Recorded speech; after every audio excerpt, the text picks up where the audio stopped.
So yeah. When did you first get that, when you walked back in here and said, all right, I'm back, I'm home? Just being a football coach. You know, I guess that that first week or so it was kind of different. But the good thing was there was still a lot of people here that was here when I was here before. A lot of teachers, a lot of students who were students then that are now teachers. Of course, having Travis and John Garrett and those guys that I knew, and it has not been strange or different or whatever. Well, you only out of coaching for how many years? I was out of coaching I was out of coaching 7 years. Okay. Because I took the Bill Buchanan. Eddie actually got me into that deal. Yeah. You know, when Eddie retired, he had put in motion me moving up in his Yeah. position, and we had just turned the program around at Howard. Yeah. I mean, we made the playoffs that last year I was there, and you know, we were really, I thought we were, and of course Paul did a great job with that. Yeah. I left, don't get me wrong, but I probably, if I had to look back, I probably should have stayed there instead of going downtown, because I enjoyed coaching. I enjoyed being around kids. Yeah. Could you have talked Eddie into staying for another year as AD? I think he was ready to go. Yeah. I think he was ready to go. I wished I had. No, he wasn't having any health issues at that point. Because that was way back before COVID. No, he had no health issues. Eddie, you know, worked outside the home, and I mean, you know, painter, or, worked in the sun, Now, have you had to, or do you foresee having to, once we get close and once people start showing up and watching practice and a little more into it, do you foresee having to remind people that, you know, this is Tatnall 2025, this isn't Tatnall 2010, this isn't Tatnall 2004. They can't really expect to repeat, certainly not the first year, anything that's happened in the past. You have to calm expectations because. Well, I think most people realize what we lost and what we got coming back. So I don't think that's an issue. I think they would like to be able to do that. I would like to do that, and that's got to be your goal. Your goal every year has got to be win that last game of the season. I mean, it's got to be. And you know, who knows? Who knows? That ball bass is funny, man. Oh, I know. I mean, who knows? You could have one of those games you're not supposed to win and turn everything around and kids play over their head. I mean, it just happens. But somebody who's built a program and then leaves and comes back, that doesn't really happen very often. No, that doesn't happen too often. Now we're talking about Nick Saban going back now. Everybody all of a sudden but no, that doesn't happen too often. But I think people. I have not talked to anybody thinking that we're going to be world beaters. I just haven't. I think people realize where we're at. Yeah. You know, now, again, I have never prepared a team to go out and be 500. I just haven't. Right. You know, even at Howard when we first got there, I mean, you know, you play one game at a time, and that's what you do. And you try to, you win that one, then you go to the next one. Try to win them all. But the conventional wisdom is people, there will be a faction that's going to think that automatically because you came back and the record that you have, that there is a magical touch when these kids don't really know who you are. I have shared that with a lot of people that I hope you know help me spread that on out there. We're when I was here, man, we would have 50 to 60 guys every year. Yeah. We would have guys that could play. Now, hey, a lot of our teams that won championships were not the best teams. Our kids just played hard and we won. So you know, I can't say what we're gonna do. All I can do is get better each day and see where it goes. Now, how different are you outlook-wise, strategy-wise, HR-wise from 15 years ago? Not a lot. Yeah. Not a lot. We're strategy-wise, the game's changed a little bit, so you got to be able to cover the field a lot better defensively. That's why I get a young defensive coordinator here who's been doing it. You know, what I do is we'll do that, but we'll scheme out of what I've done in the past, but we'll take it to another level with somebody that's been doing it at a big level. Now it has been a long time. What was the Tatnall offense when you were here? I know it's. We were whatever our talent was at that time. Now we were basically a high formation football team, but you know, some of those years we were in the gun a lot. Some of those years Some of those years we were in three wide, some of those years we were in unbalanced, tight end with twins. I mean, some of those years we were one back. So it's according to where our strength is. But you didn't overcomplicate it, as we were just talking. No. I learned a long time ago. Let me tell you, I went to work for Ert Russell when we started football program down at Georgia Southern. And when I went down, I had been coaching at Gordon Ivy and Joseph, two little schools. And I thought I knew everything about offense. I mean, I had every play for everything, you know, every defense. And man, we just had a bunch of plays and we were going to be great. Well, we wasn't great, first of all, but when I got down there, one thing I learned was you get you 2 or 3 good plays, get you several passing plays, and you learn to execute those run plays, and you'll beat folks by out-executing.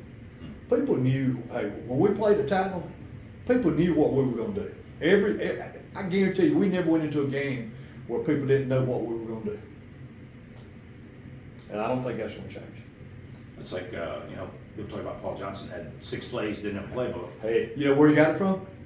Oh, yeah. Ert Russell. Yeah. Paul Johnson came down there, summer I left down there. And we worked together. Really? We worked together that summer. But he got it from Ert Russell. And that's, as I veer off topic, that's what wears me out. It's not about how complicated you make it. Nobody overcomplicates their game more than football coaches. But if I out-execute you, I can tell you what's coming. But if I do this better than you, I'm going to beat you. I'm gonna beat you. And you may stop me one out of 5 times, but 4 of those we're gonna win. You know, I mean, If you're succeeding 80% of the time more than they are. Yeah. So I mean, yeah, we're not going to. I can promise you, it won't be overcomplicated. I mean, it never has been. I mean, I think in 94, 95, one of those years we won a state championship. We got in 3 wideouts. We didn't have very many linemen that year. We took a fullback, made a guard out of it, and we took a tight end and made a tackle out of it. And we played with 5 linemen and 3 wideouts all year with 2 backs. All year long. Yeah. Won the state championship. I mean, that's what we did. It was our formation. We didn't change it.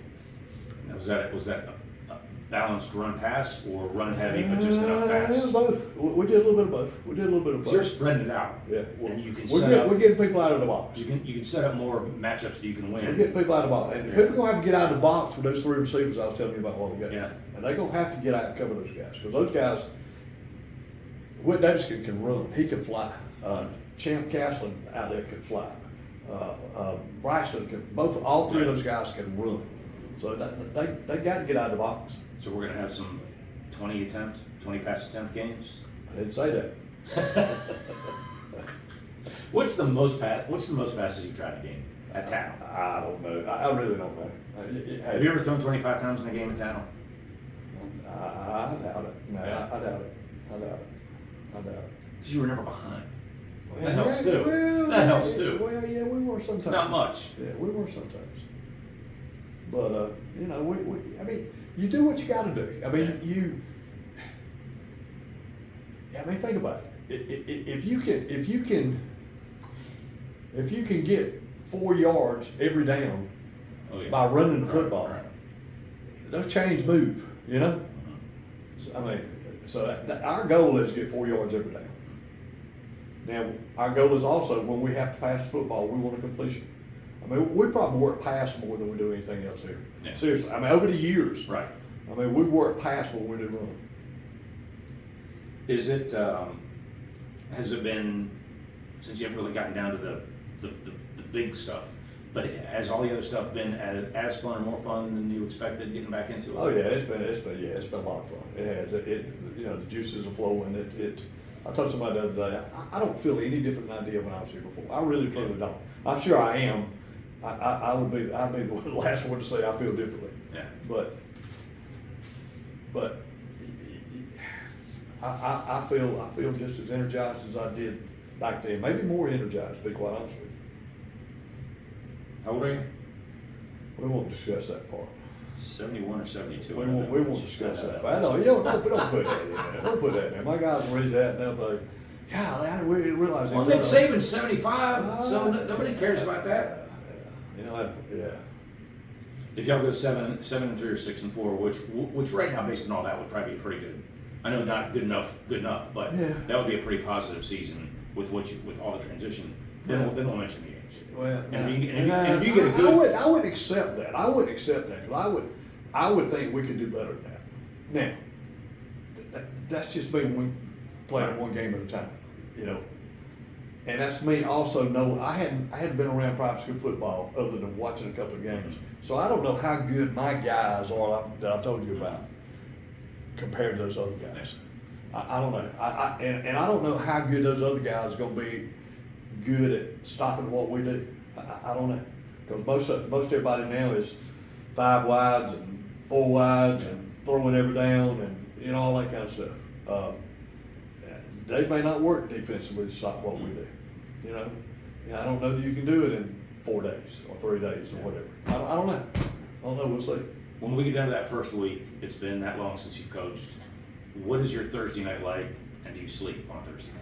Yeah, typically I do, because you've done everything you can do to go play. So yeah, I mean, you know, it's like 4 state championship games. I never bothered me. I mean, we've already done everything and can't do it any different. Will you be more anticipatorily anxious on this first Thursday night? Just to get going, just to get back out there and see what happens. Possibly. I don't know that yet. Possibly. Yeah, I typically, I had gotten to the point where I really didn't like Friday nights. I mean, I'd gotten to the point where I'd rather have the preparation and the, you know, all that stuff. Yeah. But yeah, I mean, I hate the 6:30 to 7. Oh, I'll take it back. The 5:30 to 6:45s. I hated them. Yeah. Because you can't go outside and do anything. I can't start warming up yet. You can't get on the field to play yet. So all you're doing is Getting stressed out and thinking it's too hard. I always got off by myself and during that time. But you're going to be pretty. This one, it'll be a little bit. Oh yeah. It'll be exciting. You know, I just hope we have enough talent. I hope we have enough talent to compete. And as long as you can compete, you got a chance to win. Yeah.